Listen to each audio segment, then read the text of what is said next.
on the stream, but um, so come join us. Come join us. There'll be people joining us from who knows where. Brian, are you also a host on this? It doesn't say. Let me look. Let's just make sure you're also a host so that I know. Yeah, it says you're a co-host. All right. So if you could periodically let people in, that would be great. And okay. All right, guys. We are live today. Um, yeah, I'm always going to introduce myself from now on because my staff says not everybody knows who I am, and I'll certainly introduce Brian in a second. Dr. Tro Kalasian, and I'm going to do a talk today about just getting started with a low carb lifestyle. And today we have Brian Wiley, who's a certified health coach, certified personal trainer. And I think he's the longest running low carb veteran I've met. I'm not sure if he has 2 decades under his belt, but I know it's close. Brian, how you doing today? Good. How are you? I'm all right. I just came back from a low carb cruise. Shout out to Debbie Hubbs at the low carb cruise, who it was just absolutely amazing. It was absolutely amazing. It was 3 days of lectures. Ben Bickman was there. We had a lecture from Dr. Lucia Aronica from Stanford. That was amazing. Dr. Brian Lenskis and Dr. Tony Hampton. So it was just absolutely fantastic. And a bunch of health coaches. I got to meet a ton of health coaches, and some of them gave great talks. Coach Bronson was one of them, and it was great. I can't wait to go to Alaska next year. You coming with me? Let's go. All right. Yeah. Okay. Awesome. And listen, if you were joining with us, if you were joining with us on live right now, just please, write your questions in and we will answer them. So just please, if you're joining us on Zoom through the app, write your questions in the chat and we will answer them. Before we get started, I wanted to talk about a quick paper. I wanted to cover some science. People are like, Tro, don't forget the science. So I had one quick paper, to discuss. So many of you may have already looked at it. So actually, just give me a quick, run in the chat here. Does anybody know about the American Academy of Pediatric guidelines for obesity? Does anybody know about it? Just give me a chat, give me a hands up, give me a something. Does anybody know about it? Brian, do you know about it? I don't. So the American Academy of Pediatrics, I recommend everybody goes and reads these, so you don't take my word for it. Okay. But I recommend you read them. They put out guidelines. Okay. And the guidelines suggest that, that doctors shouldn't withhold bariatric surgery from children. So they say that if a child, an adolescent child, is struggling with obesity, that you need to consider bariatric surgery. And they also say that you need to consider using injection hormones like Ozempic or Mounjaro for adolescent kids who are struggling with weight issues and are struggling with diabetes. And they also, and that was earlier in the year last year, later in the year last year, yes, it is absolutely crazy, Shelly. I agree with you in the chat here. Yes, Barbara, I think it's just insane, but it is what it is. And if you all are joining on social, on Facebook, Instagram, YouTube, just write your questions on the chat there, and we'll get to them. So the American Academy of Pediatrics, they say that bariatric surgery shouldn't be withheld, and they say that injection hormones shouldn't be withheld. And when we saw this, we were infuriated a couple doctors and I, Dr. Matt Calkins, Dr. Laura Buchanan, who also is a doctor here in our clinic, myself, David Dykman, Mark Cucuzella, a great doctor from West Virginia, Dr. Eric Westman. We got together and we said enough is enough. So we started to write a position paper on adolescent sort of obesity and sort of using diets and obesity. Then in late 2023, in October 2023, the American Academy of Pediatrics wrote a consensus statement saying that low carb diets really shouldn't be done in children and adolescents, that you shouldn't put them on low carb diets, and that if you do, you need to do 20 blood tests and an imaging test. And if you want to hear more about this, I highly, recommend you listen to the Low Carb MD podcast released this week with Dr. Matt Calkins and Dr. Laura Buchanan, because we talk about it. And the paper that I want you all to read, and maybe Brian, you could just throw it in the chat. The paper that I want you all to read, it's this paper here. Does everybody see the screen? Hopefully everybody sees the screen. Brian, can you see the screen? Yep. Yeah, okay. This is the paper. It was published in the Journal of Metabolic Health. And I'll just go through the main points of this paper before we get started on the main topic for today, which is just getting started with your diet. But the main points are, look, the American Academy of Pediatrics overly medicalizes a diet that lowers sugar and lowers bread and lowers potato chips and French fries in little children, which does not need to be medicalized. You don't need 20 tests and an imaging study. And what they did to get to their crazy conclusions was they said, the 4-to-1 ketogenic diet is the diet they're talking about. Okay.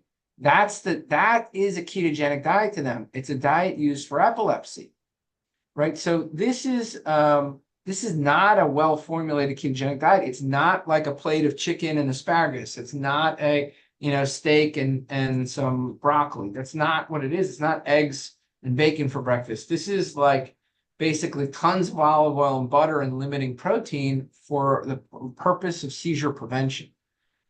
So when you looked at their studies that they cited saying that kids should not use a ketogenic diet for metabolic syndrome, right, and obesity, they cited 16 studies that were for epilepsy. They cited one study for a very esoteric, pyruvate, dehydrogenase issue. And they had no studies using a well-formulated diet. Really, they didn't cite any of the literature that actually pertains to this topic. They just focused on the ketogenic diets for epilepsy. So that was the first error in their report. And then the other error was, they were saying that there would be nutrition deficiencies. For example, they said carnitine, which is like literally found in meat protein, which we found odd, and a number of things that we also found odd. But bottom line is they also said that it could cause eating disorders, and they didn't even publish a study to show that it could do that. There was no study there that they shared that showed that was actually an issue. So I highly recommend everybody go read this. It's open access. It's in the Journal of Metabolic Health. The title is Carbohydrate Reduction for Metabolic Disease is Distinct from the Ketogenic Diet for Epilepsy. And this is a direct response to the American Academy of Pediatrics that says that, this is, you really shouldn't do this diet. So I appreciate you putting it in there. So I wanted to get started with, before we get into the presentation here, Brian, I wanted, I don't think people know how much you helped me start my journey. I remember 8 or 9 years ago when I was just starting on Twitter, interacting about my diet journey. You were on here and you were sharing your experience. And I was like, man, if this guy could do it, and I think you were like, nearly 5 or 10 years in, I'm like, if this guy can do it, I can do it. So, you were real, I call you, you're the OG of Twitter, of low carb Twitter. So I'm curious, I know the story of how you got started, but I know not many people know. So do you mind sharing with us, and maybe along the way you could share the tips that you sort of learned to keep going in the beginning? Because I think a lot of people here have trouble keeping going, right? It can get really exhausting. You feel exhausting. So maybe you could talk a little bit about that. So how did you Yeah, get started? so yeah, so started my low carb journey back in January of 2009.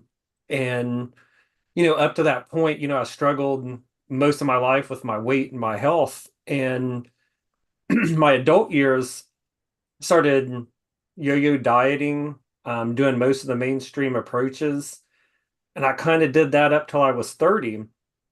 And I think at 30, my health really started going downhill, believe it or not. Um, and that's when I kind of decided I'm gonna start going to the doctor, taking care of myself. And because my energy was zapped, it was decreasing every year. My weight was getting worse. And more importantly, I think one of my biggest tips is I kind of needed to find my why. And I think at that point, my why was I was only 30, between 30 and 35. I had two young kids and I couldn't keep up with them anymore. And I started questioning like how long I was going to be around. But I think what was scarier is, when I went to the doctor at 30, I thought that that's when I was going to turn it around. Like I was really trying. I was really doing dieting. I was exercising. And every year I went to that annual checkup for the next 5 years. Every year my weight went up, my blood work got worse, and I just got in worse shape. So kind of fast forward to 30, 35, kind of when I found low carb. I went to the doctor. A lot of those numbers finally did cross over into the red. And my doctor said, Brian, we should probably consider treating your blood sugar, blood pressure, and cholesterol with some medications because you've been coming here for 5 years, and every year you come here, you're in worse shape than the year before. Um, and I think right there in that moment, I kind of found like a second why. I kind of scared myself. I kind of had this conversation in my mind that said, Brian, you're only 35 years old.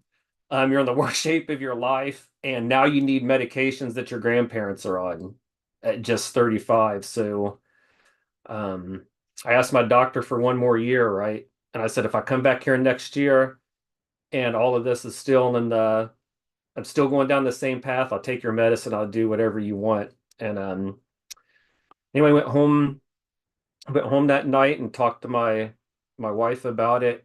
I always joked that that ride home was kind of rough because I remember thinking my wife's a nurse and I had to go home and tell my wife I just refused to take medicine for all these medical things I got going on. But she was receptive to it. She was struggling a little bit herself, and a couple months later we started low carb, and for the first time in my life, the weight was coming off. I had more energy. I was feeling better. And I'm gonna kind of fast forward to that next doctor's appointment that year where I ended up being about 70 pounds down. But most importantly, all my blood work fell back into the normal ranges. And I think that's what clicked is once I found something that had the weight coming off, I was feeling great, and I could tell everything under the hood was getting better. That was kind of like the motivation I need to kind of to keep it going. And then, a little over a year later, I'd hit the 100-pound mark, and I've kept it off since early 2010 doing this low carb lifestyle. Now, the biggest thing I hear from people is my doctor said I shouldn't do this. They said I'm crazy. They said I can't be doing this. I'm going to get a heart attack. So you've been doing this 15 years plus, I think, right? Yeah. Have you gotten a heart attack? God, knock on wood. Not that But I know no, of. but did you get any pushback from the doctors or the medical community, or your wife's a nurse, right? Did she come at you like, hey, wait a second, Brian, you shouldn't be eating that smoke brisket every day and the bacon and the eggs. I mean, did you get pushback? I mean, who here just quickly put in the chat, who has been told that they have to do this diet against medical advice, right? Or who's been told by their doctor that this is crazy. This is a one-way street to get, a heart attack or cancer or who knows what. Yep, everybody's hands up here. That- You know what? My doctor didn't give me much pushback. What? Because when I came back and she's seen all the improvements, unfortunately at that time it was kind of when Atkins was getting the bad rap where they was saying he died of a heart attack and all that. And she wasn't too familiar with low carb, and she just said, Brian, I don't know much about it, but I can't deny what I see. So she said, keep doing what you're doing. We'll monitor it. And she's still my doctor to this day, and she's not said anything about it. But I did get interesting. You do mention my wife and being a nurse. Most of the pushback I got, and this is a little bit of my story that people don't know, is a lot of my wife's friends were also her coworkers. So we did a lot of socializing with doctors, surgeons, other nurses. There's always these get-togethers. It was mainly the hospital staff they worked with. And every time we went to one of these, somebody new would go, "Hey, Brian, oh, you lost weight. Like, you look good. What are you doing?" And I would say, "Oh, I'm doing low carb." And then the conversation would flip. And then I was getting, like, every other week, I was at one of these things and there was a medical professional telling me, you're going to kill your kidneys, you're going to destroy your liver, you're going to have the heart attack, and just all these negative things. So honestly, that from the time I started till I went to my doctor's appointment and she told me that my blood work went back to normal, I was kind of living in fear. Like, I was having all these amazing results that, I felt good, weight was coming off. But I can't say that I was convinced until I went to that doctor's appointment. And once I found that my blood work had went back into the normal range, I knew everything that I was being fed and everything those people in the medical profession was telling me up to that point, that whole 8 months or whatever it was before I went there, was full of it. And I kind of got angry. Like, you talk about being angry. I was so mad because I was kind of being, again, all these positive results, but I was being fed all this negative stuff. And it could have been, if I would have ever been struggling or I would have been in a bad place, all it probably would have took was somebody saying something off the wall like that to me for me to went off plan and just abandoned it and not kept with it. Yeah, it's really hard in those like first 12 months. I know a lot of people are questioning you. I remember going into Burger King to order hamburger patties, because I needed a quick meal. And the cashier was like, "What are you doing feeding your dog?" Yeah. And I was like so embarrassed. Or sometimes, I'd get embarrassed just to ask for like another when you're big, when you're in a big body, and you ask for another steak or another round of shrimp or something like that. It could be really embarrassing. And on one hand, and then on the other hand, everybody feels like they can put their 2 cents in a comment. I'm sure family members must have said something, So what was it like? What was it like hearing from the family? Yeah, mainly the first encounter with the family was I had already kind of lost weight, and it was during like holidays and get-togethers and things like that. And um same thing, like now your family members become cardiologists when you're putting piling your plate up, right? So I was getting the same stuff that I was getting from the doctors, like, "Oh, what are you doing?" But I think that the different dynamic was with the family is you get it, you get them trying to tell you that you're going to have all these health conditions, but you kind of blow that off because you're like, you're not a doctor. I know what you do for a living, so you can just quit now. But but then they revert to the peer pressure. Like then they try to tease and go, "Oh, you're never gonna have this again, or you're never gonna have that again." And they just try to push the desserts on you and all the other things, and it just they kind of made like the social situations a dread, you know.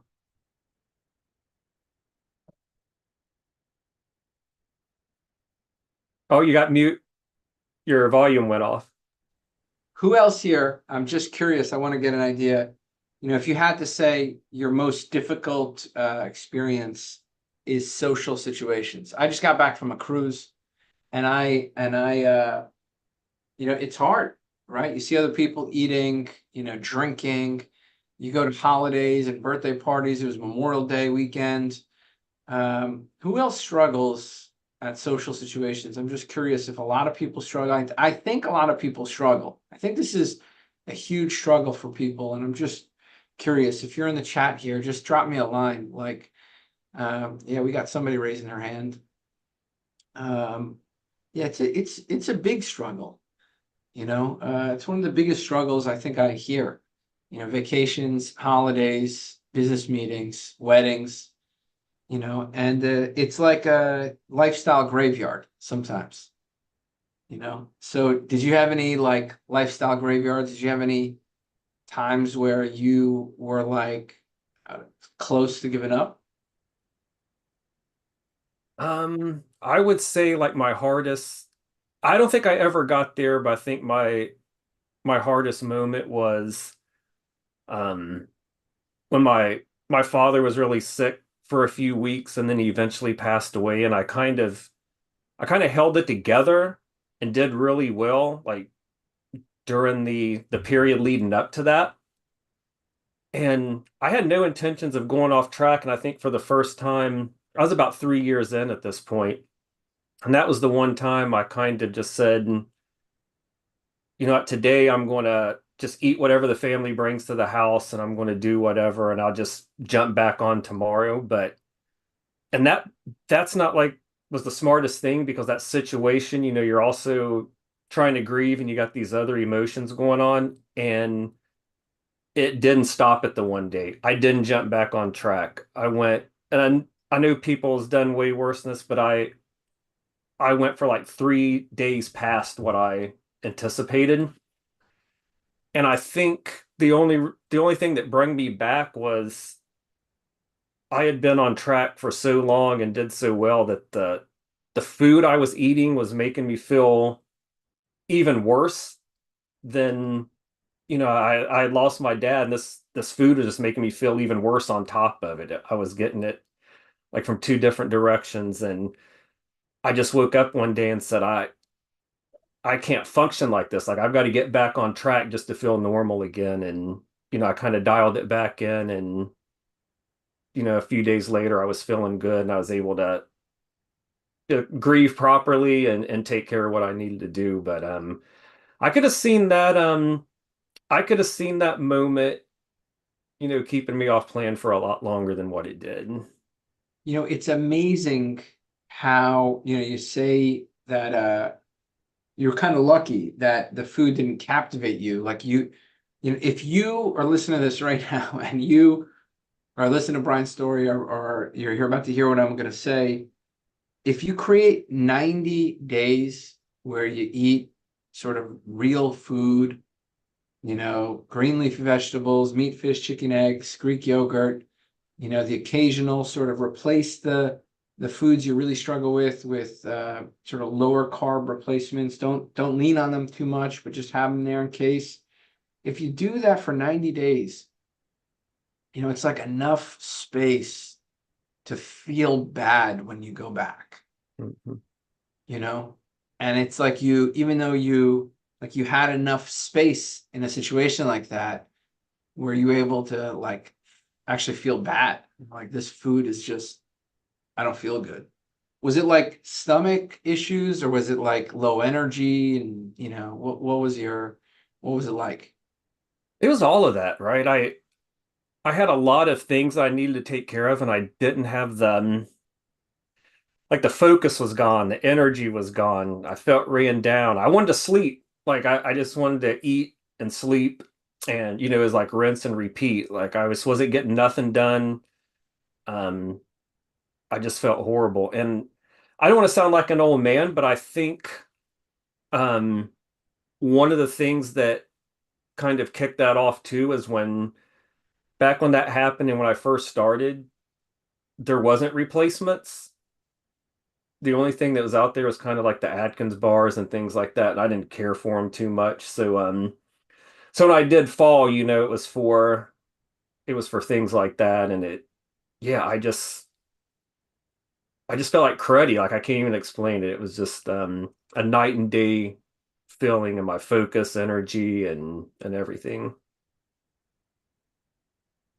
And at what point, when you were first starting, so, were you like, okay, this is it, I'm never turning back? What was that point? Do you remember that turning point where you're like, okay, I know, and what are the major like tips you have for somebody? Because right now there's like 1,000 people on social right now watching this. How do you, there's somebody out there who's just starting, right? What do you want them to know? And maybe start with the, what was that tipping point? You were like, I'm not going back, you know. I think I gotta say, I think it was back when the day at that doctor's office when my blood work came back, or maybe it was the next year when I seen that it was still good. It was like kind of confirming it wasn't like a fluke thing that I had good numbers. But I would say that the two things was, yeah, that doctor's appointment where I found out that everything I had been told about low carb was false on kind of what it would do. But then probably about 2 years in, when I saw that the weight was maintained, the blood work was maintained, and I still felt great. I think that was all I needed, and to be convinced that this was a sustainable way of life, and I could do this the rest of my life. So that was like the clincher when you actually saw feedback of health, Yeah, you know, definitely. like, okay, this is all I needed. And what would be like the major tips? There's somebody, I'm looking right now, there's 700 people joining us. So what do you know, what are your like the absolute must you think that people got to take care of? The one or two things, tips that you think they need to really get going in the beginning? Oh man, to only pick a couple of them, but I think the main one is definitely you got to find your why and be ready. Um, you definitely in the beginning, you kind of need to focus on your hunger and cravings. You need to stick to the plan, eat when you're hungry, eat till you're full. And, do that for the first 6 to 8 weeks until your ketones can kick in and you can kind of get a little bit of control over your hunger and cravings. And then from that point comes a lot easier to do fasting, get back into exercise and things like that. But you definitely need to focus on the hunger and cravings, because if you think about it, no matter what you do, no matter what diet you think about trying, if you don't get your hunger and cravings under control, like you have no shot. Like eventually it's going to fall apart on you. So you definitely just kind of got to keep it simple, keep it basic until you feel your hunger and cravings are under control. And then you can, pivot and pull levers at that point going forward. Yeah, 100%, 100%. I agree so much. One of the things I've seen, and I see this in the chat here, and I'm going to summarize it. And I'm curious how you handle it, right? I've seen these groups of thoughts, sort of emotions that sort of keep me stuck, right? This mentality that sort of keeps me stuck, logic patterns that keep me stuck, the way I look at things that just keep me stuck. I'll give you an example. You know, uh, I remember when I was first starting, I would sort of be, I would really be struggling. I'd be really sort of addicted to the food. And there'd be times where I wouldn't eat in front of other people, like you're talking about these social situations, and somebody posted this in the chat, and I related it to so much. Won't eat in front of other people. These social situations, I get so anxious, right? And then the minute they're gone, I'm like eating alone. I'm eating alone. I'm eating a lot of things alone, and a lot of anxiety that sort of drives that. And then you feel shame and guilt, of course, after that. Or a lot of times I'll just excuse it once in my head. In the beginning, it was like, okay, I had a bad day at the hospital, and then I would eat, a couple, whatever, chocolate or whatever it is. So I noticed, I would find a way to logic my way back to food, have feelings, of anxiety, irritation. My wife would be like, "You sure you want to eat that?" I'd be like, "Leave me alone, Rosette." And that would lead me back to food and my outlook. I'd be like, "Oh, I blew it already." And then I might as well have dessert. And then you eat all the dessert, and even the outlook you have, is sort of twisted. And so, how do you handle that? How do you handle it when your sort of thought patterns, you're noticing and your sort of anxieties, your vulnerabilities, your shame and guilt, logic, it's all a little bit off. If there's anybody here that relates, just put a message here, put a chat right to me right now. If I always wondered why I had that sort of way of thinking. And did you face that when you were starting out? Did you face any of that? Like the sneaking and hiding, from your kids, from your wife, did you have any of that? Like, oh, I don't want to eat in front of other people and I'm going to go eat in secret, sort of. Um, Tell me about that. I would so at the time there were times that I would so I'll back up a little bit. There were times where my wife would eat dinner or we would eat at her parents' house because they lived like right across the street from us. And I would just eat like a whole pot of spaghetti, right? And then I remember I would get ragged on like, dang, now we ain't got leftovers for tomorrow. Or I was going to pack that for my lunch and you ate it all, right? And eventually you get tired of that and you go, I remember what I used to do is I would stop at like McDonald's or something and I would like order a combo meal or something and eat it on the way home before I got to dinner. So I wouldn't eat everybody's leftovers and have to kind of face that embarrassment of, eating everybody's food. Which yeah,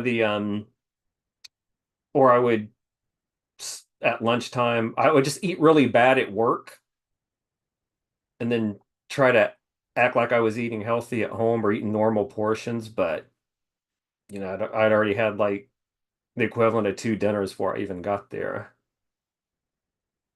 Yeah, I mean, I think that's one of the biggest things here. I see here in the chat. I mean, it's just like this. I relate. I relate. I relate. This is exactly me. This is exactly what I have. So I know that it's, you and I are not the only ones. And it sounds like you just sort of became a little cold attached to it, but then at some point, the light bulb went off. It's like I can actually get healthy, right? Yeah, and it sounds like you were able to drop it. I was the same. It was about 9 years ago, 10 years ago, Ro came to me and said, "You're gonna live." Mm. And the biggest thing I had to battle, right? The biggest thing I had to battle wasn't the nutrition. Nutrition's easy. Eat steak, eat Greek yogurt, eat green leafy vegetables, like the nutrition's not hard. It's all the other little things. It's all the sort of mental strongholds that we have in our brain that just sort of keep us doing the things we don't want to do. Yeah. And I really had to unravel those. And so, I have a little PowerPoint here that I brought together because there's some people on Twitter who really want to see it apparently. But but I have a little PowerPoint here just to sort of go through some key points that I have for people getting started. And I'm going to share the screen, and hopefully you all can see the screen, hopefully. Yep. Yeah. So why should you listen to me? My wife says I should tell people all I've done. So I'm a trainer, a health coach. You know, we got a medical practice. I lost 150 pounds, nearly a decade off.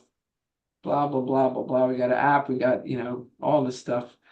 We have 3 amazing children, you know, and we got a study that is coming out which shows that our program competes with Ozempic. But actually, I got a question before we start.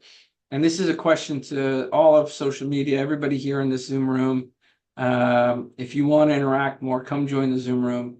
I'm curious to get an answer to this.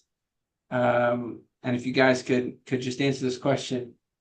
What do you think is more important for maintaining your lifestyle forever? And so just if you can write this in, do you need more personal accountability and personal responsibility? Is that something you feel you need? Or do you need to uncover sort of the nutrition lies that we were told and that we tell ourselves, right? And those nutrition lies we tell ourselves, you know, that's like, you know, finish the plate, or I might as well keep going. I blew it. You know, I've been really good. I deserve a little bit. You know, that's sort of the mentality and the nutrition lies we tell ourselves. That's what I'm talking about. Um, Can so I I'm just, comment on can I yeah, comment on your yeah. on the thing? I gotta admit, like I saw this question earlier today. Dr. True had Oh, just shared this call with me. me And I, Dr. Tro. I'm going to call you Mr. Wiley. all right, all right. But I honestly, True, when I saw this, I couldn't.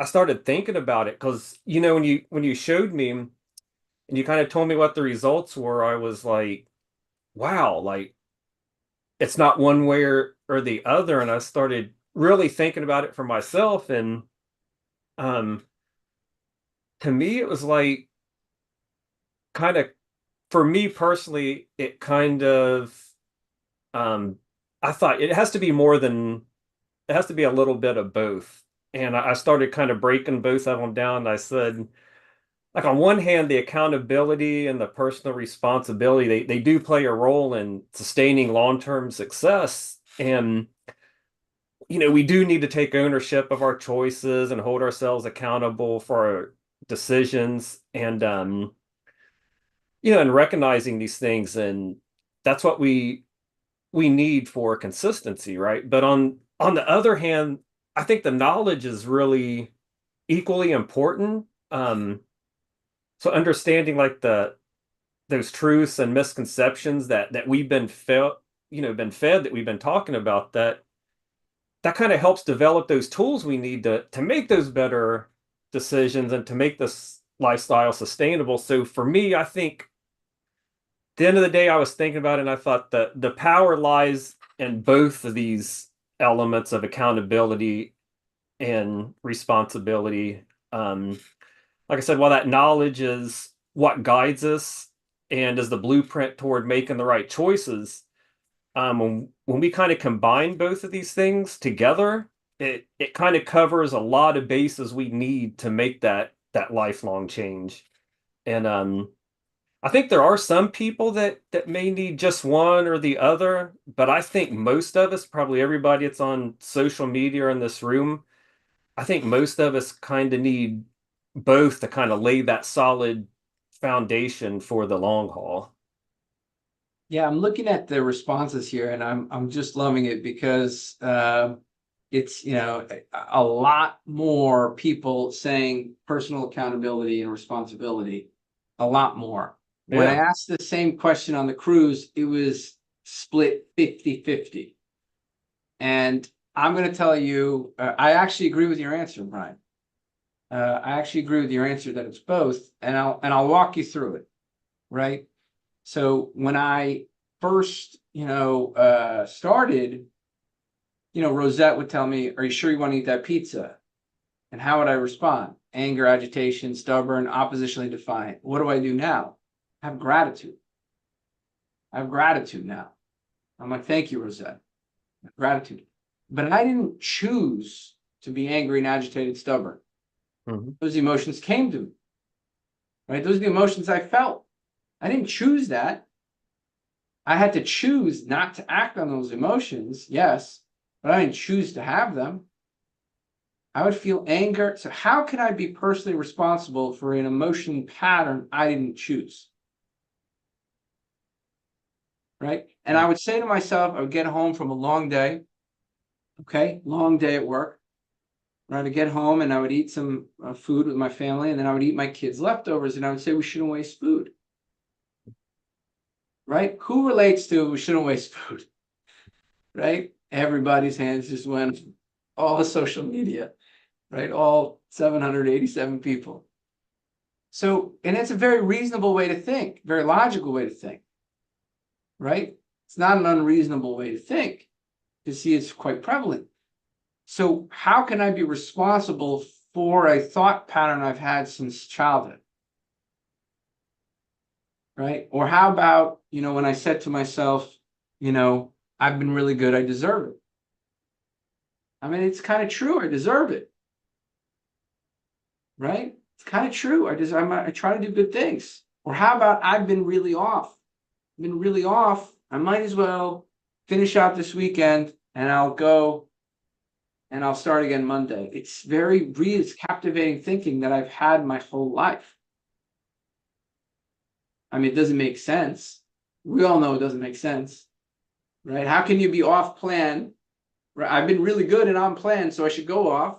I've been off plan. I've been doing terrible, so I might as well keep doing that and I'll fix this later. Right? We all know here, right, that this is something is playing with my mind. Right? We all know that. But you see it in my life when I tell you about my life. But how hard is it to know? How do you know about your own thought patterns and your own emotions? How can you be responsible for those things if you don't even know them? And so that's why I can never completely agree with having more accountability and personal responsibility being the answer. But if you think about it, the one thing that makes me think about it, just think about somebody who takes that to an extreme. Personal accountability and responsibility, they never give up. They always analyze what they do. They always try to figure it out. The minute they go wrong, they get up and they go try harder. They go try more. If you keep getting up, you'll never fail. Because you're going to win in the end, because you're going to keep getting up. Right? So I agree with you, Brian. It's both of these. I'm surprised that so many people responded saying more accountability, personal responsibility. I was too. And I'll tell you why. And I think this is the problem, right? So if I said, if you get a flat tire, do you need more accountability and responsibility over your driving? Or would you say you just need a good system to fix your flat? Good system. What's that? Good Yeah, system. you need a good system to fix your flat. But who's the one driving, Brian? That's me. Yeah. So whose fault is it? It's a good question, but that's where my thinking is. I'm going to blame it on somebody putting something in the road, right? I'm going Yeah. to put the Yeah, but so here's the thing, right? So other things we care about don't get this intense self-blame. Well, like imagine you're paralyzed saying, "Oh, I just need to do better." right. Right? And somebody comes around and says, "Well, I got a solution for you. Just pump more air in your tire than you let out." That's all you need to do, Brian. Hmm. It's a true fact. It's just math. If you pump more air in your tire than you let out, you're going to have more air in your tire. Right? Yeah. And you're like, gosh, it's my fault. He's right. I'm the one driving. Let me go pump air in my tire. What happens? You get disenfranchised. You start to think it's my fault. You start to think, right? So the problem I have is a lot of people who struggle for a lifetime, they have a lot of self-blame, unnecessary self-blame. Yeah, you're responsible. Yeah, we're all responsible, right? We're all responsible. We all need more accountability, but we got to figure out those systems. I'm glad we discussed this question. All right, so I'm going to keep going. I wanted to get a feel of the philosophy of this room. So this is me 10 years ago, guys. This is a picture of me 10 years ago. You can see my beautiful wife. She didn't change as much. She lost like 20 pounds. I mean, she was beautiful then. She's beautiful now. But, you know, this is the difference of addictive food. Just so you know, like, you know, my wife eliminating addictive food, it only made her lose 20 pounds. She lost 20 pounds. Her migraines disappeared, but she only lost 20 pounds. You could see I am more susceptible to addictive food.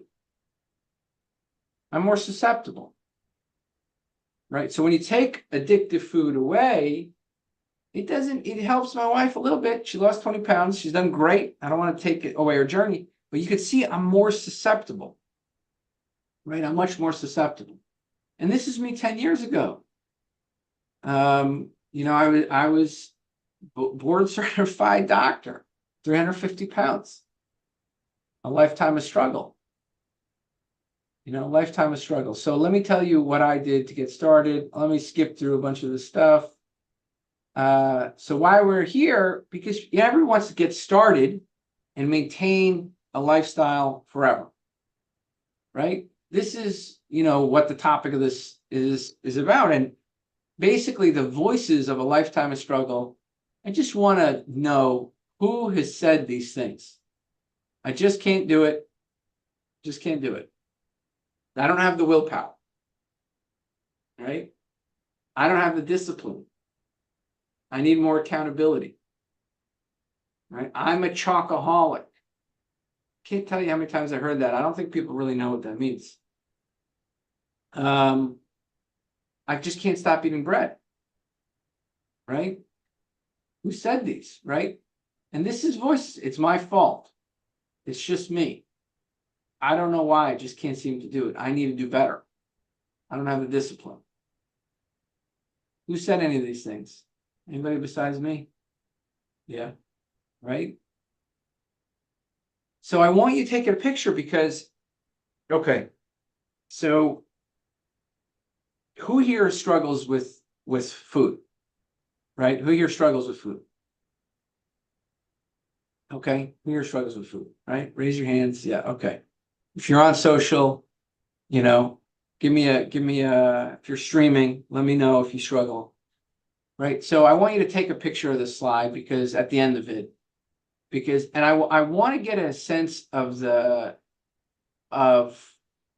what, if a mental picture of these 10 things that I wish I could give to you. And if I give you these 10 things, if it'll solve your struggle, right? So 10 things, right, that I think will really conquer people's lifelong issues with food, just written out. And you've probably heard me talk about this. If I take away your hunger, do you struggle less? If you're not hungry, if you're satiated, you're full. Yeah, you definitely struggle less. What happens now if I address your cravings? All the foods you crave, you're at that party, you're looking at that food, and you have a way to address your cravings. Who struggles now? I'm just curious, just with those two. If I address your hunger, you're not hungry, and I address your cravings, who's left? There'll still be some people who struggle. Give me somebody write in the chat. Yeah, we got a couple of hands raised. Great. Okay, what about if I take away your feelings of deprivation? You're at social gatherings, you're at social functions, other people are eating it, you don't want it. Who struggles now? Still one person, okay? How about if I take all those social situations, I make them easy for you? I make it easy for you, okay? right? You know what to eat, how to eat on vacations, business meetings, friends, dates, parties, nights out. You know what to eat. Who still struggles? One person, right? Okay. Couple people. Now, what happens when you're stressed out? And I address how you turn to food and your mental health, your depression, your anxiety, right? And how you cope. If we help you find ways to cope without food, and your emotions, when you're depressed, when you're sad, when you're happy and celebrating, and you've forgotten all about your diet, if I manage your things, then what happens? Who still struggles? No hands, right? No hands. So these are the things that we need to address. Most people need to address. Notice I haven't even talked about food, right? And there's 4 problems. What are the foods you struggle with? What are the times that you struggle? Typically late at night or before or during meals, right? When you get home, before you get home. Who struggles before they get home? Who struggles when they're cooking? Who struggles when the kids are asleep and nobody's looking? Right? We all have this similar, we're all creatures of habit. We're quite predictable. Right? And then we have people we struggle with. When my wife or my son wants to try a new restaurant, right? When I'm alone, that's the person I really struggle with. When nobody's looking, right? And then one concept you need, that's 9 things. We've talked about it. Dr. Laura Buchanan talked about it last week, moment 0, immediate recovery. Where you when you veer off plan, okay, you just accept it, you enjoy the food, you're an adult, right? And you don't let it linger. Right, next meal, go back. Next meal, go back. That's the personal accountability, I think, is not letting that misery extend.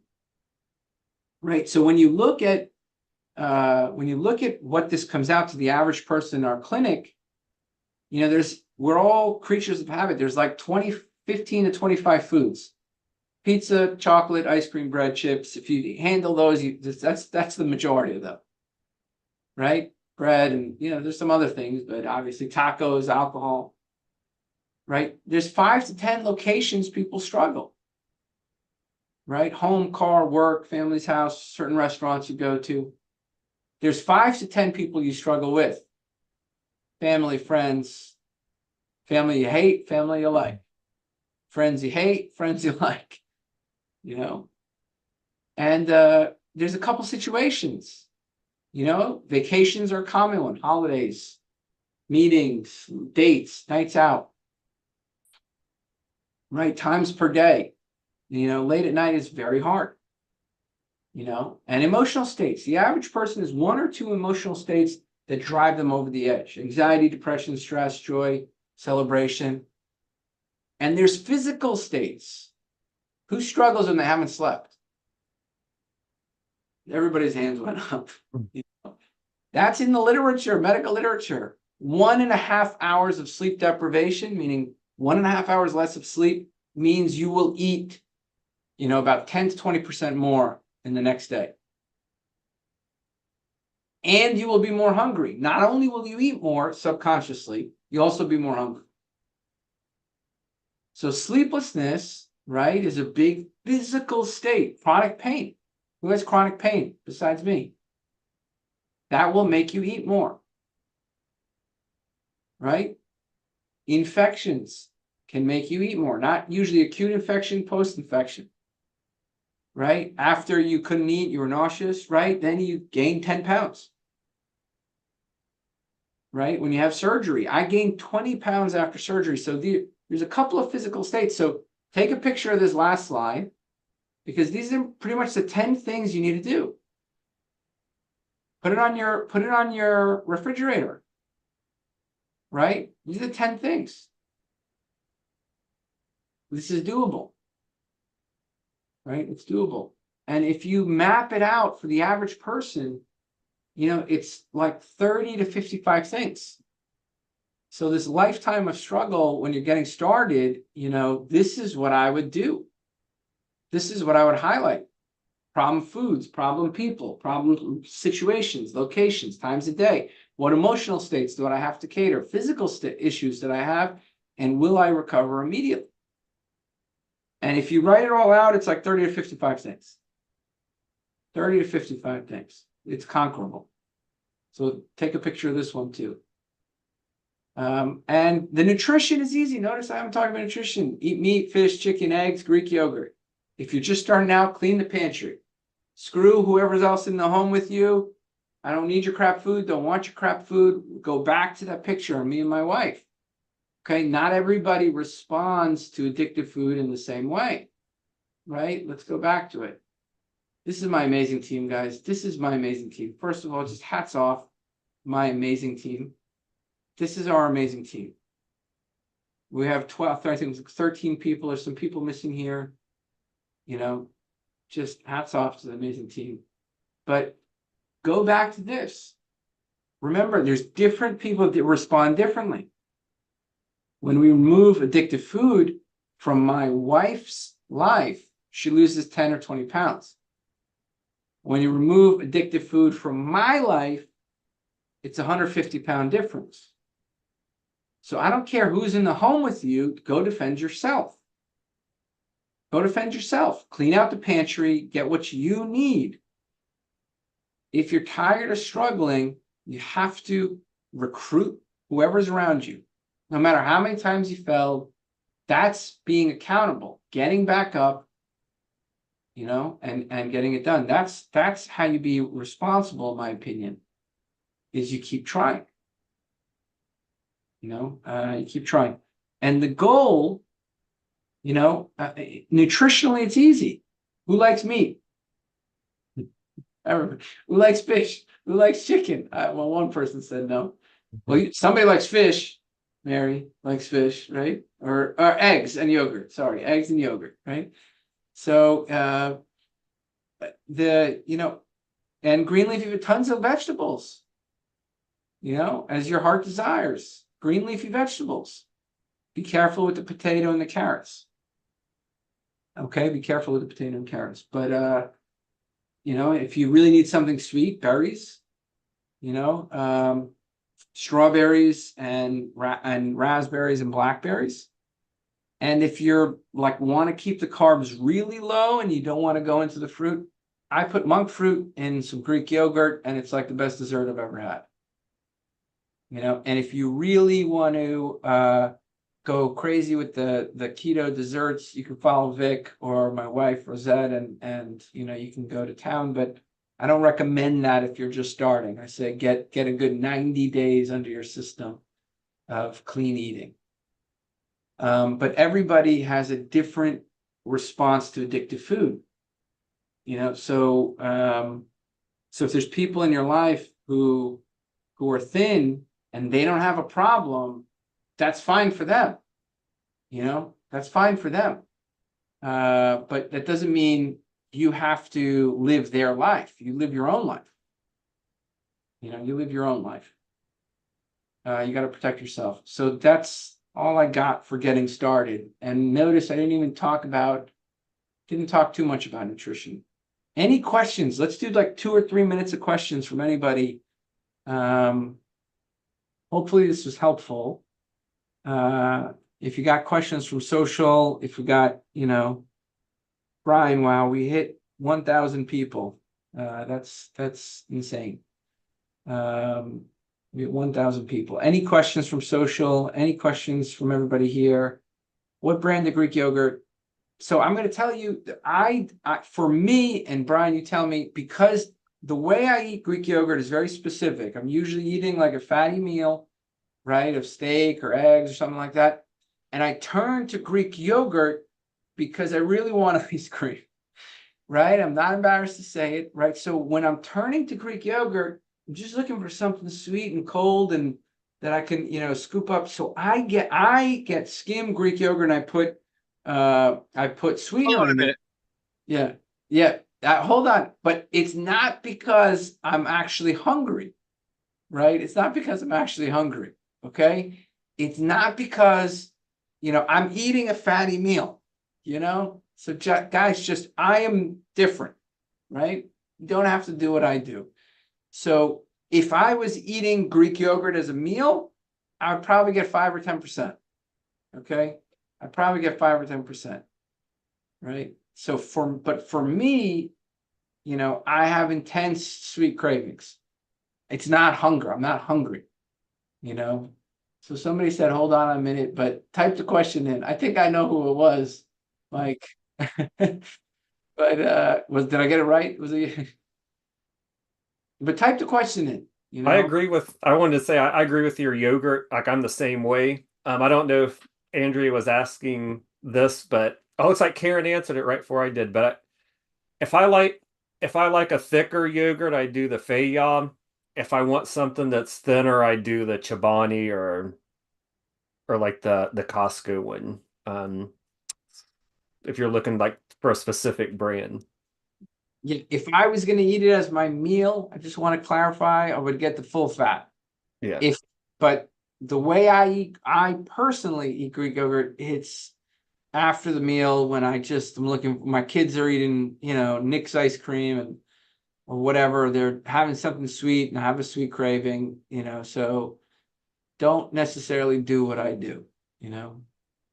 It's not a hunger. It's just like it's a craving I'm addressing. So yeah, so that's a tough question. Hopefully Mike doesn't hate me on Twitter now. Mike, we're still friends, right? Please. I had a question earlier. It Yeah. was way back in the comments when we first started, but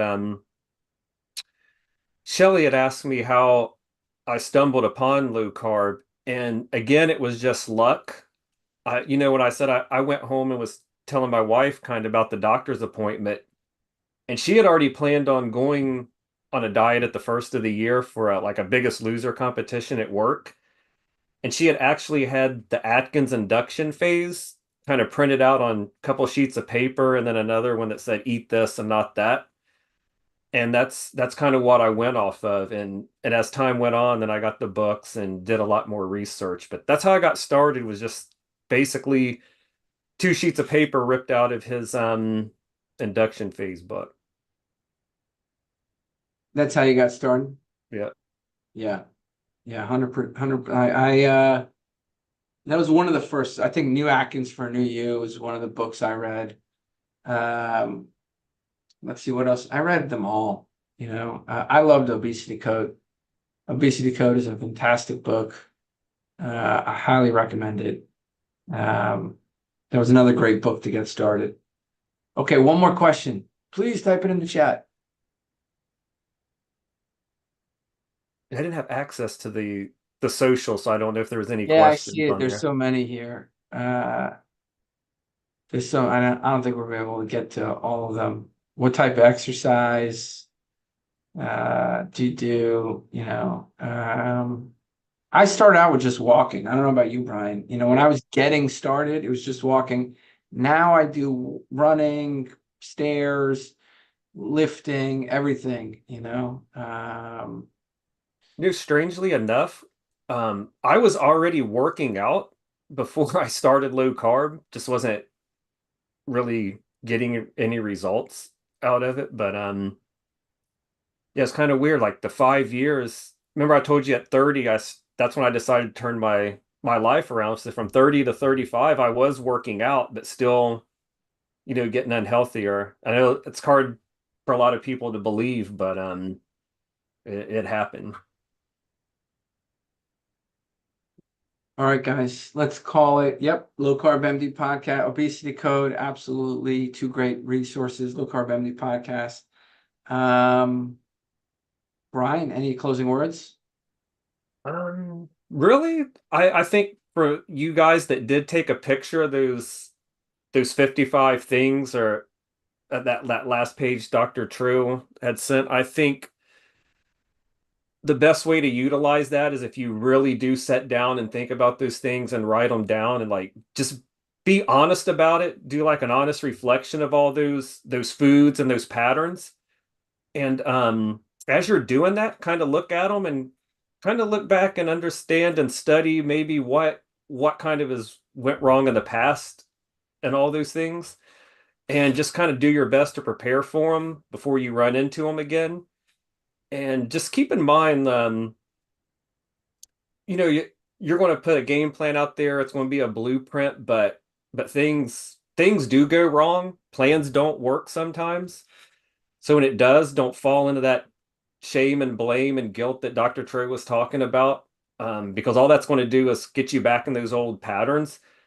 I would say, like you said, get up, say, hey, this game plan didn't work, kind of analyze what went wrong where, and put a new plan in place for the next time. And you just you keep doing that over and over again. Eventually, you're going to find a plan that works, and that's what's going to help you sustain long term. Like you're just going to slowly, methodically kind of correct every one of these things that throw you off.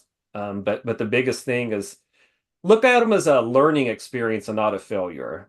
Um, you got it wrong, go back to the drawing board and try again. 100%. I think, every time I struggled, I wrote it down. Yep. I wrote it down and I was like, okay, this is a thing I have to address because I knew it was going to happen again. Hmm.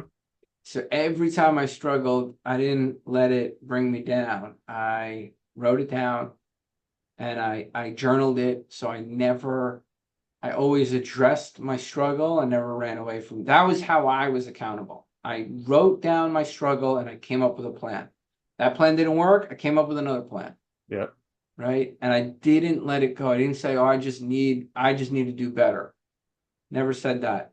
It was like, I will do better with a very specific plan. Anyway, guys, we're 7 minutes over. Thank you. We'll see you all next week. Thank you.